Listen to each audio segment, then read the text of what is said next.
પ્રશ્ન હું હતો બ્રહ્માજીનો, આ કમળ છે, જળ છે, તો એ કમળને પકડનાર કોણ છે?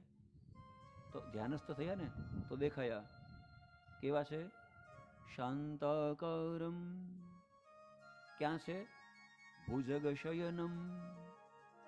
કમળ ક્યાં છે? પદ્મનાભમ.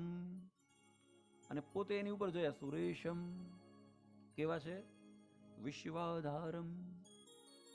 વર્ણ ગગન સદૃશમ મેઘવર્ણમ.